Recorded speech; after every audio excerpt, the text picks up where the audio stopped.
சொல்லு. இன்னைக்கு ஏன் நடைப்பயிற்சியிலேருந்து உடனே வந்த? ஏன் வந்த? பக்கத்து தெரு வரைக்கும் தான் நடைப்பயிற்சியா? 10 நிமிஷம்தான் நடைப்பயிற்சியாக கேட்டேன் அம்மா. அம்மா சொல்கிற தூரம் நடந்து வரணுமா இல்லையா?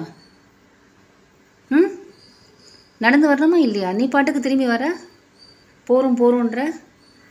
ஏன் போகிறோம்? என்னாச்சு உனக்கு? என்னாச்சு? இப்படிலாம் பண்ணலாமா? பண்ணுவியா இனிமே? அம்மா சொல்கிற தூரம் நடந்து வரணும். அம்மா கூட ஓடி எவ்வளோ சொல்கிறனோ வரணும்.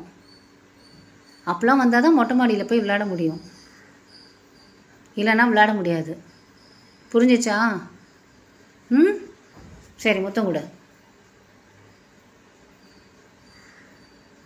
முத்தம் குடுறி. கொடுக்க மாட்டியா? அம்மா பிடிக்குமா பிடிக்காதா? கையில் முத்தம் கொடு. முத்தம் கொடு. குர்ரி குர்ரி. சரி, தொப்பை தடவா? அது மட்டும் தடவணுமா? அது மட்டும் கட்டுவியா?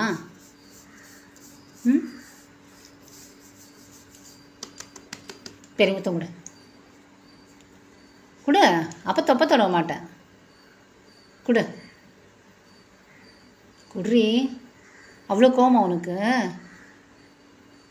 இனிமேல் ஒழுங்காக நடைப்பயிற்சி வரியா? வந்தால் அம்மா கோச்சிக்க மாட்டேன், சரியா? வந்தால் அம்மா கோச்சிக்க மாட்டேன், சரியா? ஓகே, இப்போ முத்த குர்ரி. குர்ரி பட்டு, அம்மா பாவண்டி, ப்ளீஸ் குடுமா. முத்து குடுமா அம்மாக்கு. கொடுக்க மாட்டியா? Please please. சரி, கொடு. அம்மா கோச்சிக்கலடா. நீ நடந்தால் தானே உடம்புக்கு நல்லது. நல்லா நடக்கணும், நல்லா ஓடணும்ல. சும்மா பக்கத்து வரைக்கும் போயிட்டு ஓடி வர வீட்டுக்கு தப்பு இல்லை. ஏன் இப்படி பண்ண?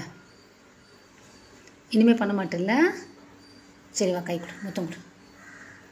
முத்தம் கொடுக்க மாட்டியா? சரி, கையாவது கொடு. கை கொடு அம்மா, கை கொடு. கை கொடு.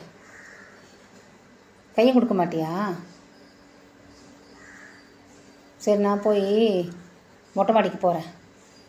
நீ ஒன்றும் வர வேண்டாம். கோச்சிக்கலடி. எங்கள் சேனலுக்கு மறக்காமல் சப்ஸ்கிரைப் பண்ணுங்கள்.